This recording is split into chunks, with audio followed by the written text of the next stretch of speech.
All right, we are live. Happy Monday, everyone. Happy Monday. It is 7 o'clock on the dot. I'm in my office going live and talking to all of you. You guys know the drill. If you are watching this live, please say hello to me. Give me a hashtag live. And of course, if you are watching the replay, please give me a hashtag replay. So I hope everyone is having an amazing day. I hope you all had an amazing weekend. I sure did. I was actually traveling. Well, I traveled late last week to Houston. So bless everyone who lives in Houston or Texas in general, because that heat definitely almost took me out. I thought Atlanta was hot, but good Lord. So that was really fun. I was there for one of my good friend's weddings, and it was just beautiful. Um, and pretty much the rest of the weekend, I was just kind of catching up on just things I needed to do and catching up for today. So I, as always, am excited about this evening's topic. We are going to be talking about something that is very necessary. It's very much needed for really everyone. If you are working in corporate America or if you're an entrepreneur, you can definitely utilize this information. I also encourage, if you have children who might be entering college, this is something that you should definitely share with them as well. So please feel free to share and send them the link or send them the YouTube link, because all of my stuff does get uploaded to YouTube. But make sure that you are sharing this information because, like I said, it is definitely useful for everyone, literally everyone. So tonight's topic is called cracking the code. Okay. Cracking the code, dressing for success, no matter the occasion.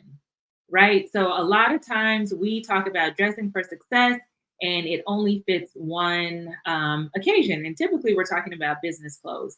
But tonight I want to share some business attire or work appropriate attire, as well as some social things, because we like to be social, especially working, for yourself. It's important to network, right? So a lot of times you'll be going to these different galas and events, especially if you're involved in the community. There's going to be a lot of fundraisers and scholarship events. And so a lot of times those are going to have specific dress codes. And you just want to make sure that you are looking the part and dressing for success when you step in the room. So before I dig into all of the details for tonight, I want to just kind of talk about why dress codes are important. Like, why do people put dress codes in place?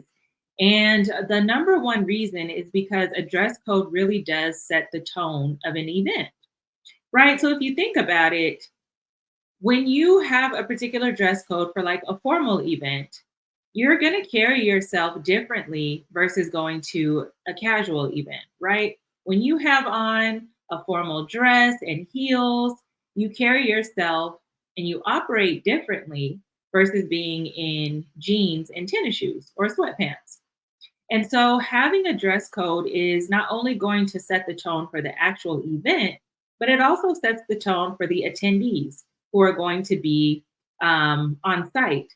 And so I love a dress code. I love a theme, but some people hate it. And I think a lot of times why people hate it is because they just don't know what to wear. So tonight, I'm going to alleviate that stress. Okay, we're going to mitigate some of those risks and that issue that you might have when it comes time to either shopping for a particular occasion or when it just comes time to showing up for an event and pulling things from your closet. So last week, if you were in attendance, you saw that it was very visual. And I was pulling pieces off the rack and it was very engaging. And I appreciate everyone for tuning into that. So if you did not watch that, be sure to check out the replay because it's some very, very important information there talking about wardrobe essentials for professional women. But tonight is also going to be very visual I'm actually going to be teaching tonight, you guys. So, fun fact about me, I am an educator at heart. I love doing workshops, I love doing presentations. And so, tonight, I actually put some slides together for us to just have a visual aid on some of the things that I'm going to be talking about.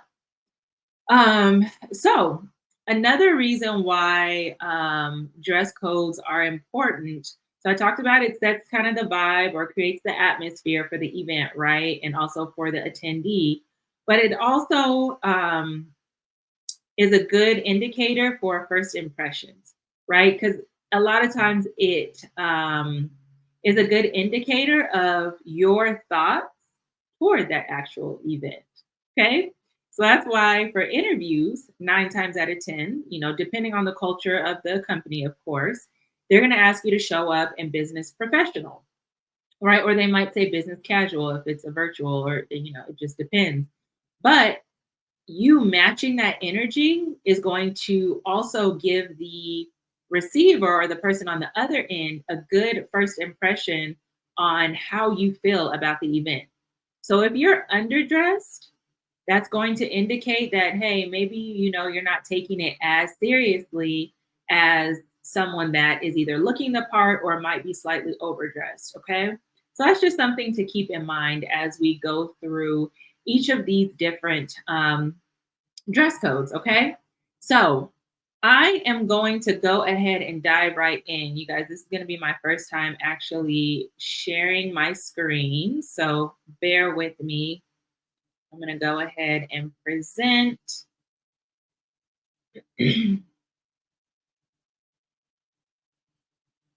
All right. Slide this over here. All right. So we are all set. We are good to go. Okay.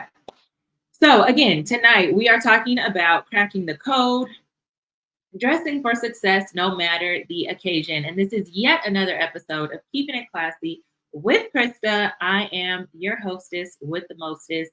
And again, I'm just excited to dig into what we are chatting about tonight. So, digging right in, the first dress code that we are going to be talking about is going to be the business professional dress code. Okay.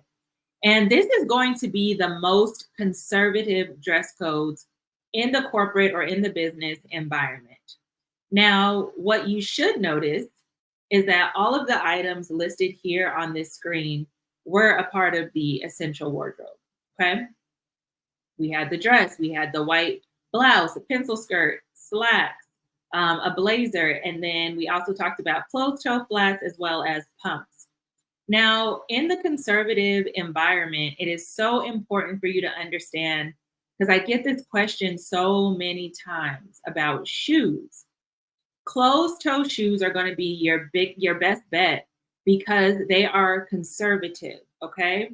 Now I know that nowadays a lot of environments, a lot of work environments, you can wear open toe shoes, you can wear sandals, not flip flops, but like leather sandals, and that is going to be just under a different dress code. But if someone tells you to show up for an event or an occasion in business professional, they want you to dress conservatively. Okay. So once again, we're going to be focused on a little bit of darker colors. Now, it's not saying that you can't wear color, because clearly I have this beautiful cobalt blue dress here, but it's going to be just a little bit toned down, and you don't see a bunch of embellishments, right? You don't see a bunch of patterns, which is another thing that can definitely cause attention.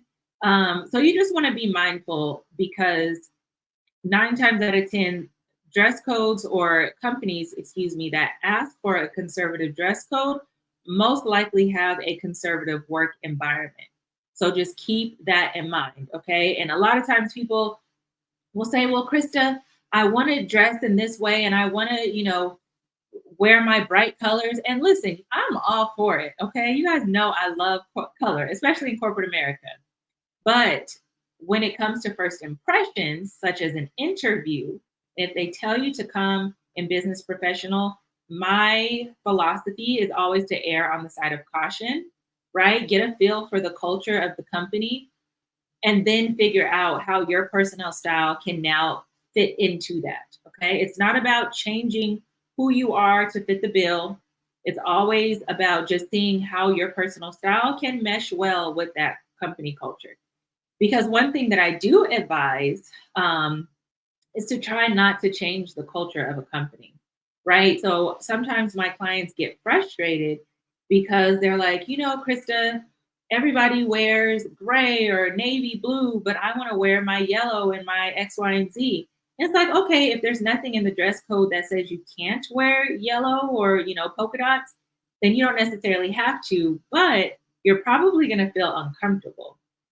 And I speak about this from personal experience. When I was working in the aerospace industry, you guys, I felt like a fish out of water. It was so uncomfortable for me working in that industry, just because people were more so focused just on the product and not necessarily about style. It's a bunch of engineers, a bunch of people that, are just focused on airplanes and fashion, don't always go together well. So I needed to find an environment that was more conducive to my holistic self and my personal and professional brand.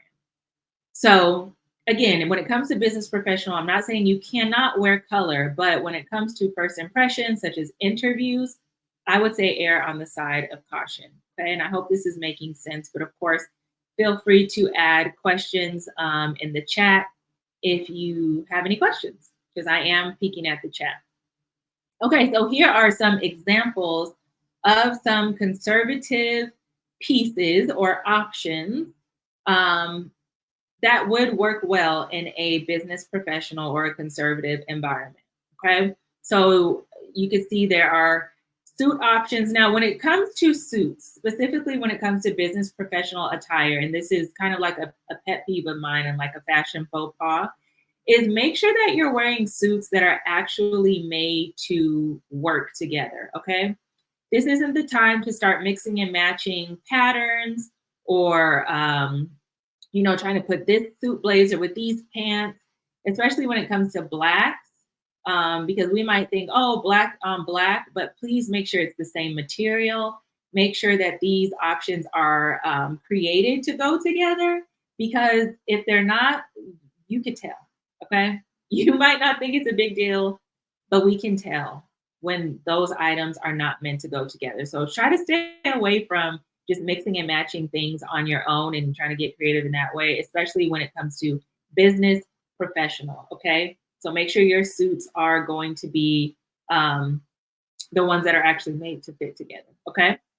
So as you can see in the examples that I pulled, these are going to be some pretty neutral colors. Even this pumpkin color that we have here, this like auburn orangish amber color, although yes, it is a beautiful orange hue, it's still considered conservative because it's not like it's a bright orange, right? Like a highlighter or a neon orange is the word I'm looking for. This is still a muted tone. Same with this beautiful sage green dress. This is still a muted green. So we're not seeing highlighter, we're not seeing neon colors. But you can certainly add some colors to your wardrobe palette, okay? Even in a conservative environment. So just keep that in mind. I also wanted to point out the shoe selection. Oh, excuse me. The shoe selection, all of these are closed toe options. So remember, I mentioned that before, talking about shoes. In conservative environments, you want to make sure you are using closed toe, whether it's a flat, a loafer, or a pump. Okay. These can be ballet flats. It can be, any type of style. But again, make sure that it is going to be a closed toe shoe. All right.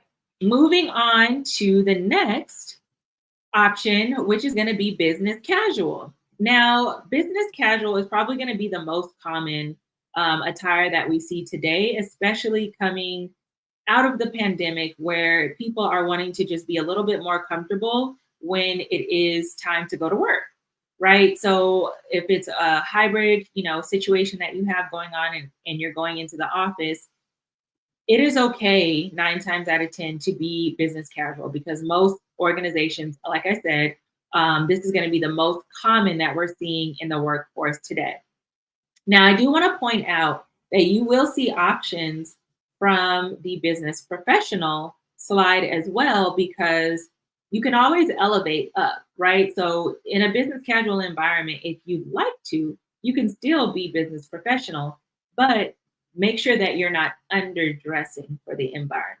Okay. And we're going to get into that a little bit later on in the critique of the week, but just be mindful of that. Okay. So, you'll still see your pencil skirts, you'll still see slacks, and you'll still see a blazer. However, when it comes to business casual, a great option is going to be a cardigan, okay? A sweater. And cardigans are very stylish, and they're great options because cardigans can be used to dress up, um, like denim, even though denim is not considered business casual. But outside of work, you can use a beautiful cardigan to really elevate a look. Another key indicator of the business casual can also be the open toe shoe. So you can see that I've added an open toe sandal here, to also elevate any outfit. So again, like I mentioned before, business professional, you want to stick to closed toe options, but in business casual, a more relaxed environment, you can definitely pull in some of those some of those open toe options. Okay. Also, I pulled in a mule. So these slide on type of loafers are also a great business casual option. They're going to be more comfortable. Mules are also great for travel. They're still very stylish, very polished, and it looks very well put together.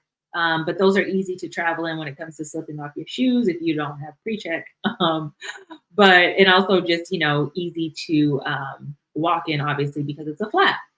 And as I mentioned before, also you will see pumps, closed toe pumps, because again, those are obviously accepted in a business casual environment. Now, what I also want to point out here is in terms of actually pulling the looks together, it is perfectly fine to have a blouse and a skirt, or a blouse and a pair of trousers, right? So you don't necessarily need to add the blazer as a layering piece. Whereas in the business professional, the blazer is pretty much mandatory, okay, to elevate the look, with the exception of the dress, but you can still throw a blazer on a dress as well to elevate it, to make it more professional. So in a business casual, you can either throw a cardigan on top of the blouse, or you can just leave it as is. So it's totally up to you, and it's totally accepted in this type of dress code. So here are some fun examples of some business casual looks. As you can see, I added some more pops of color with this beautiful turquoise hue, as well as this emerald green color. Also added some animal print, heels there, some fun print heel pumps, as well as an open toe sandal. And as I mentioned before, you can easily pair, the shirt with the skirt, or you can just have a sweater with slacks. You don't need a blazer in this business casual attire. And as I mentioned previously, this is going to be the most common of what we are seeing today. We're seeing a lot of business casual work environments. Okay. So next, we're going to move on to the third, which is actually a pretty new dress code, which we're seeing in a lot of like tech industries. We're seeing this in a lot of forward, like culturally forward environments and cultures. So that is going to be what we call smart casual. Okay. And this is going to be the most progressive out of the three dress codes. So again, we have business professional. That's going to be the most conservative dress code. We have the business casual, which is going to be the most common. And then we're going to have the smart casual, which is going to be the most progressive. Now, again, I mentioned this, you're going to see this in a lot of tech companies, a lot of companies that are just like I mentioned before, culturally forward companies. So the biggest takeaway here that I want to point out is that you're going to see t-shirts acceptable. Okay, you're gonna see t-shirts, you're gonna see polo shirts, chinos here, or like people call them khakis, but chinos, and also denim. Okay, and then last but certainly not least, tennis shoes or leather sneakers. Okay, now a few things that I want to point out when we start talking about smart casual, because people think, oh my gosh, it's dressed down. I work in a very casual environment, so I could just throw on whatever. And let me just be the first to tell you that should not be the case. Okay, we still want to show up as our best selves and showing the making the best impression when it comes to our personal style as well as our professional brand. Okay, so you want to make sure your t-shirts are ironed, right? We don't want to show up with wrinkled t-shirts, things with stains on them or rips or things that are just really dingy, right? So if it's supposed to be a white t-shirt, make sure it's a white t-shirt. Make sure your collar is not yellow, as well as your armpits, with the deodorant stains. These are things to definitely keep in mind, especially because you're going to work in these things, right? It's still a professional environment. You're still getting paid to do this job. So make sure that you are dressing the part and really setting yourself up for success when it comes to picking these items. Okay, same with the polo t-shirts. You want to make sure that you're not having wrinkles, that it is still polished and still a professional look. When it comes to your denim, and I mentioned this, on the last episode when I'm talking about your wardrobe essentials, you want to make sure that your denim is not distressed, that it's not too tight, that it's not too baggy. Ultimately, that it's just not a distraction, okay? Because we never want our wardrobes to distract our receiver or our audience from the work that we are doing and from us as the individual. Same thing with the chinos. Now, you can get chinos that have stretch in them, or that are like straight leg chinos, just depending on where you purchase them, but it's going to be the same type of concept as the denim, with again making sure that there's just no distress. They're not too tight, ladies. They're not going to be leggings. These are chinos, so they're still going to have somewhat of a loose fit to them, not too baggy, but still very much professional and comfortable, really, because that's really what smart casual is all about: comfort, but still, again, having a level of professionalism. And then what I want to mention about the white tennis shoes, and I'm going to just pause for a second. Make sure your white tennis shoes are clean. Okay. I'm going to say it again. Make sure your white tennis shoes are clean. That includes the laces. You don't want to show up to work in white, dingy tennis shoes. Okay. And honestly, what I recommend is getting a beautiful pair of leather tennis shoes. Those are going to be a lot easier to keep clean. And the leather tennis shoe look, I just love it. It has a very clean look, very professional, but it's still dressed down. So I recommend getting, of course, a white pair, because those are going to be the most versatile when it comes to just dressing. But then also get like a cognac brown leather pair as well. Get like a neutral color. So then that pairs well with just so many different colors. So same rules apply. Just make sure they are clean. Make sure that you are just not using the smart casual as just a way to roll out of bed, iron your clothes, and just make sure that you're still giving a good representation of who you are as an employee. So here are some very cute options as far as smart casual wardrobes. So as you can see, I threw in some options. She's wearing sandals, not flip-flops, sandals, which are very important to know. A lot of companies do not allow flip-flops. It's just a totally different vibe. So leather sandals are acceptable when it comes to smart casual wardrobes. I noted two options here with blazers. You don't have to wear a blazer in a smart casual environment, but I did want to just show how blazers can easily elevate these types of outfits, right? So as you can see, these young ladies have on t-shirts and jeans, but throwing on a blazer, a neutral blazer, easily elevates this look and makes it look professional. right? And then we have some examples of some chinos here. She has on Chuck Taylors. Acceptable again, because in smart casual environments, you can wear tennis shoes. Just again, make sure that they are clean tennis shoes.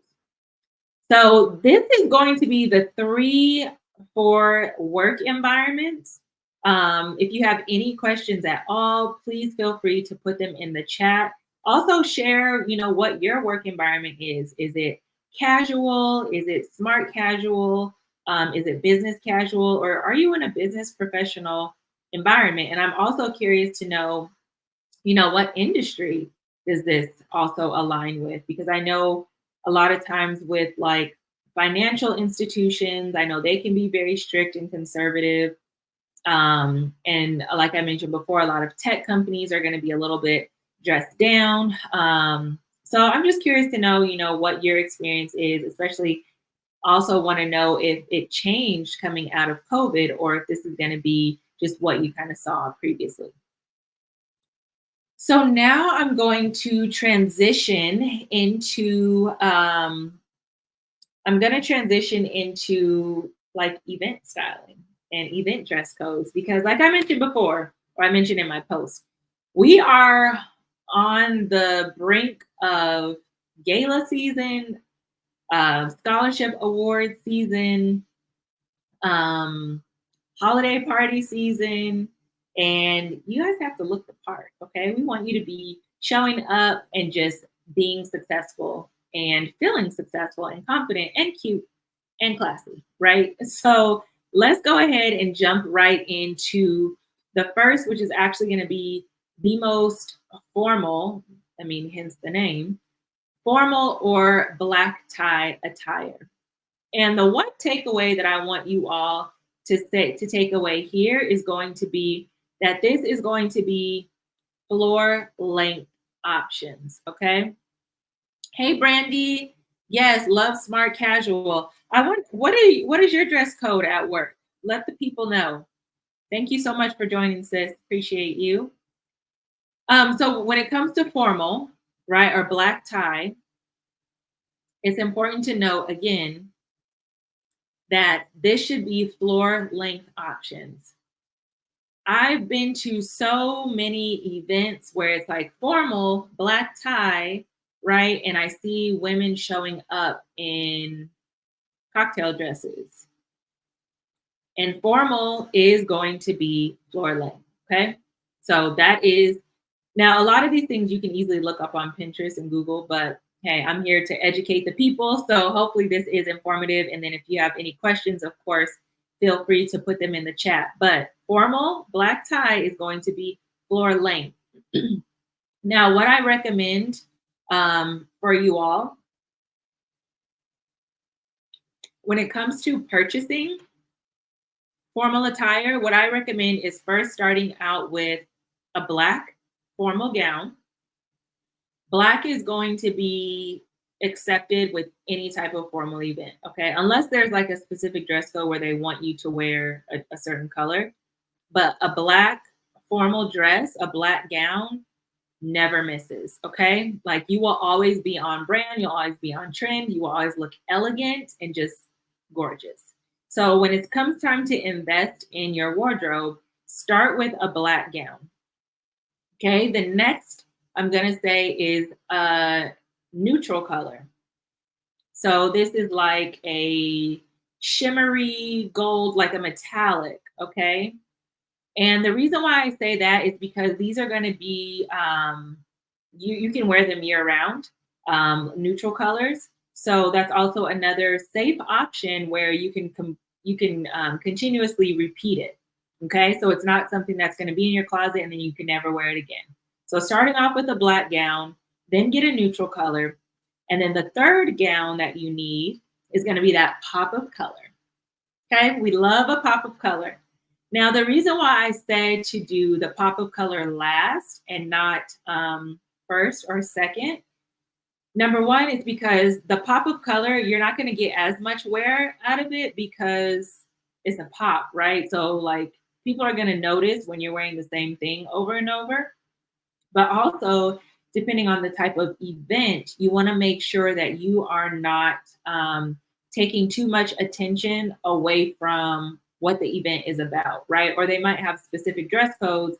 Like I went to a scholarship dinner where they said black, white, or the combination of the two, no pops of color. So lucky me, I had a black dress that I could pull. So you want to just make sure you don't get stuck in those types of instances. So the pop of color is going to be last. And that's pretty much my rule of thumb when it comes to shopping in general for shoes, for handbags. Get your black option, your neutral, and then your pop of color. Okay. So again, if you take anything away from tonight, know that your formal options need to be floor length gowns. All right. Next is going to be semi-formal, which honestly, I'm seeing a lot more semi-formal. Now, the good takeaway with this is that with semi-formal, you can put on a cute jumpsuit. You can put on a two-piece. This is a two-piece look, cute off-the-shoulder number. But if you do decide to wear pants, I want you all to be mindful of the material that is actually being used, okay? So satin, silks, you want to make sure you're still giving off that luxe look, right? For a semi-formal, you don't want to show up in like a cotton jumpsuit or even polyester, okay?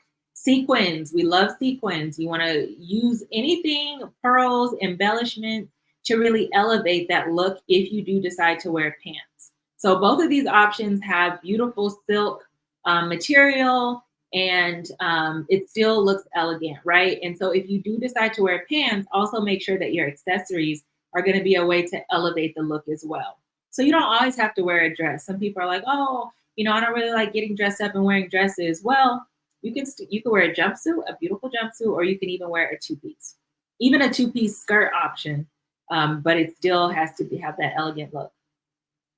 Also, you can have a high-low option, right? So it doesn't necessarily have to be a floor-length gown, but these are going to be below the knee, although, it's showing some knee here, but it's a high-low, so it's accepted because the back is floor-length, right? So again, below the knee, it can still be form-fitting. It doesn't necessarily have to be this big grand dress because it's semi-formal. So it's not going to be formal, with that ball gown. It's kind of like a notch down, but still very much elevated. Okay. So this isn't where you wear your business suit, because I've seen that too. Semi-formal events are not for business suits. It's just not. Okay. This is where we elevate, ladies. This is where we okay. And then, so I think that was it that I wanted to say about semi-formal. The last one is going to be cocktail. Okay, so cocktail is also called after five attire, okay? Now, this is the one where you want to go above the knee. It's totally okay if you want to wear a mini dress for a cocktail event. This is also where you can be a little bit more sexy, okay? This might be going out for drinks. This might be a happy hour or even a nice dinner, okay? So it's okay to show a little leg. Here is totally fine if you want to do something off the shoulder. Actually, off the shoulder is good for any of the three. But again, this is where it's okay to wear the mini dress. It's okay to show that leg, to show your kneecap. Also, I wanted to just point out that material-wise, you still want to make sure that it is an elevated material. So you still want your silks. I have some velvet here, any embellishments that you want to add. But you cannot go wrong. And honestly, if you look in my closet, you'll probably think I'm a little bit ridiculous. But you can never go wrong with a little black dress. That should be the first cocktail dress that you purchase, okay, when it comes to investing in that wardrobe and your essentials, because a little black dress is always going to be on brand. It's always going to be elegant. It's always going to be in style, and you're going to get so much wear out of it. And depending on your accessories, you can easily add pops of color in your shoes and in your earrings or your jewelry, and really change the vibe of the dress. But that little black dress is going to be the great base for you. Okay? It's going to be a great base for you. So I think that's actually it. So I'm going to do just a really quick recap for you guys. really quick recap. So first we talked about business professional. What I want you to take away here is that this is going to be the most conservative look. Okay, the most conservative dress code. So when it comes to shoes, make sure they are closed toe. You don't have to wear heels. You can still wear a very cute leather flat, a leather loafer, and that's totally acceptable. When it comes to your suits, make sure that you are wearing pieces that are designed to go together. Okay, we're not mixing and matching our suit pieces for business professional attire, especially with different materials. So make sure that you are using pieces that are designed to go together. Dresses are acceptable in business professional. If you feel a little bit too dressed down, throw a blazer on top of it. That's automatically going to elevate you to that business professional look. Color is okay, but try to go for more muted colors versus bright colors. That's going to make you stand out and not necessarily standing out in a positive way. Because 9 times out of 10, companies or events that call for a business professional dress code are going to be a lot more conservative. And so they would appreciate, obviously for their attendees to abide by that and to also come dressed conservatively. Next, we talked about business casual. So again, you can use any of the pieces from the business professional dress code. However, in business casual, the key pieces here to call out is going to be the cardigan. And then now we're moving to open toe options. Still no flip flops, but you can do like an open toe sandal for a business casual look. Also, remember, you can wear your blouse and pair it with your skirt or your blouse and your slacks or your trousers, and you don't need to layer it with another piece. It's totally acceptable. It's totally fine to use just the two pieces as is. You can throw on a cardigan if you want. It's not required. Also, a blazer is not required. So again, here are just some options for that. Also, this is where you can introduce more of the brighter colors because in this environment, it's going to be a little bit more toned down, not as conservative. And then lastly, for the work environments, we have smart casual. Again, we're seeing this in a lot of the progressive work cultures, especially coming out of COVID. You'll see this come across a lot more, especially, also with business casual. So here you can actually wear a t-shirt, but remember, we're making sure that these are ironed t-shirts, no rips, no dingy t-shirts. You can also wear denim, no rips in the denim, no distressed denim, and chinos. Also, with our shoes, I recommend getting your white leather sneaker first, making sure that we're keeping our sneakers and our shoelaces clean because you are still operating in a professional work environment. And again, here are some examples there. If you feel a little bit too dressed down and wearing a t-shirt and some chinos, throw a blazer on, throw a cardigan on. It's totally fine, but you do have that option in the smart casual environment. Formal black tie takeaway here is going to be a floor length gown. This is going to be the most formal of the three. Start with a black gown, invest in that first, then get you a neutral. It can be a metallic color, a gold, a silver, a beautiful like shimmer, champagne color is also great, or like a rose gold. Those are going to be able to be worn year round. They're not seasonal, so still very useful in your wardrobe and in your closet. And then get that pop of color, right? That's going to be your third dress. Then we have semi-formal. This is where it doesn't necessarily have to be floor length. You can introduce a jumpsuit. You can introduce a two-piece. The high-low is a great option as well. But we want to try to keep everything below the knee when it comes to semi-formal. And remember, pay attention to the materials that you are purchasing, okay? We want to stay away from like cotton material. Those are just going to be a little bit too casual, too dressed down. And then last but certainly not least, we have our cocktail or after 5 attire. This is going to be where you can get a little sexy if you want. Definitely invest in that little black dress. Get creative with your accessories. Add pops of color if you see fit and if the dress code allows for it and calls for it. This is the dress code where you can wear options above the knee, so like a mini dress style, but still keep it classy, keep it conservative. Don't show too much skin, but it's okay to show a little bit for a cocktail after 5 environment. All right. So that is actually going to be the dress codes for this evening, you guys. I hope this was helpful. I do have just a few things that I do want to mention, excuse me, that were not shown tonight. Okay. So we went over a lot of pieces, but there were some things that were not included. And I think this is just as important to talk about, right? As well as what is included. So the first thing I want to call out is there was nothing in there that is midriff. Okay.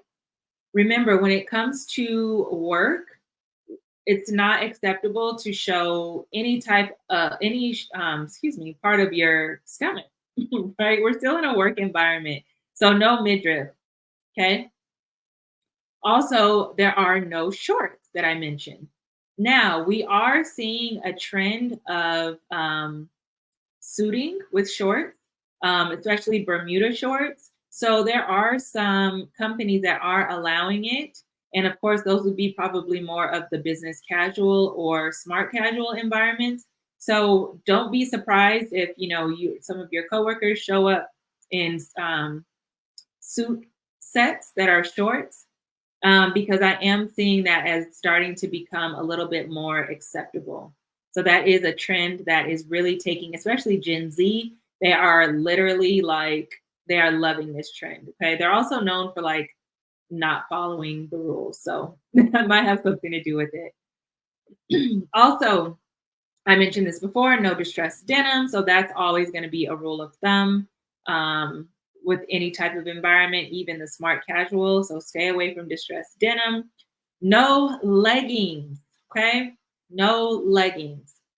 We can wear chinos. That's totally fine. We can wear denim that's going to be skinny jeans. It's okay to wear skinny jeans as long as they're not just, a distraction.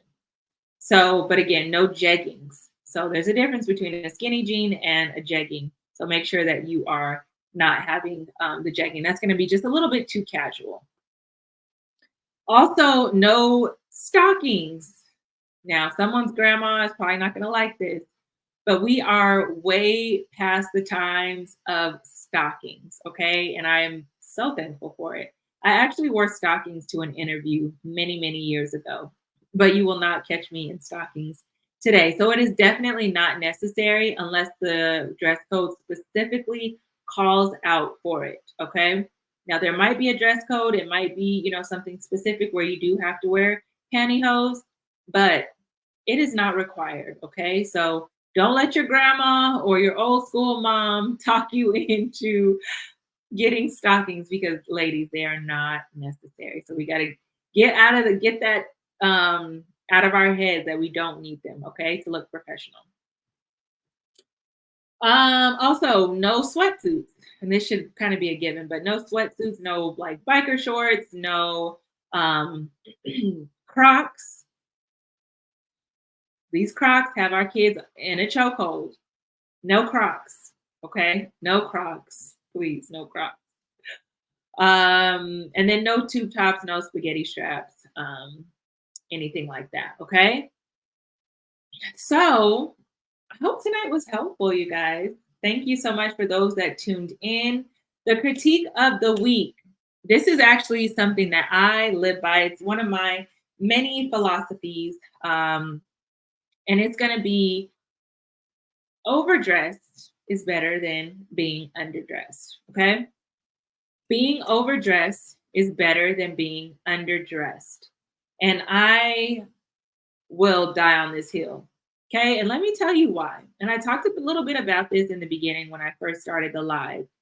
But when you come overdressed for an occasion versus underdressed for an occasion, it is a key indicator of your thoughts for the occasion. Okay. So if you are interviewing with an employer and the employer tells you that the dress code is business professional and you show up in smart casual attire, that is an indication that you're not taking the job as seriously as someone who's going to follow the rules. It could also be an indicator that you didn't read the email, which is a red flag, right? Right off the bat. Also, when you're going to these conferences, especially like job conferences, it's important to be the one. I'd rather see you be overdressed than underdressed because people are looking to see who is here to really get a job and to show up as their best self, right? And who is here to really give that great first impression. And the easiest way to do that is through your appearance, through your wardrobe. Okay. So again, overdress is better than underdressed. It is a direct indicator of how you feel about the occasion. And if you're unsure, that's where I come in. So many of you ask, how can I work with you, Krysta? What exactly do you do? And I'm so glad you asked. So I am a certified image consultant with a focus on personal branding, specifically in terms of personal style. Okay, I talk about the ABCs and Ds of personal branding, but my primary focus is going to be on A, the appearance. And so I help women in corporate America, as well as entrepreneurs, build out their wardrobe so they go from unsure to unstoppable. So if you're tired of stepping out the house and not knowing whether or not your outfit looks good, if your clothes look good on you, it's time for us to jump on a call and to get your closet sorted out. Okay. Again, I say my superpower is curating cute, classic, and conservative looks without compromising the style. So, ladies, just because you work in corporate America or just because you are trying to look professional, it doesn't mean you have to compromise your style. You can definitely wear your color, your pops of color in corporate America. Okay. So, allow me to help support you in that way. I would love to get on the phone with you for a chat and just kind of talk through your needs, and if we decide that it's a good fit, that we would work well together, then we can definitely move on to the next step of the process. But it all starts with a phone call. So feel free to reach out to me. I do have an easy link that I'm actually going to put in the chat. And this is going to be the easiest way to get in contact with me, to just book a call on my Calendly link. If you, for some reason, cannot see it, I'm actually going to paste this as well once I jump off this live. But again, I would love to support you because, hey, who say you can't be cute in corporate America? Okay, it's time to show up as your full, authentic self and to show up as that super human and that super boss that you are. Okay, so again, thank you so much for your time today. I hope you learned something. Please feel free to post any takeaways and feel free to reach out to me if there's a topic or if there's a question or something that you would like me to talk about for the next live. So again, this was another episode of Keeping It Classy with Krysta. I am Krysta McGowan, certified image consultant, focusing on personal branding, specifically when it comes to building out your personal style so you can show up in that superpower that is you, the girl boss that you are. So again, thank you again for your time, and I will see you next week, same time, same place, 7 p.m. for another episode of Keeping It Classy with Krysta. Have a great night, you guys. Bye.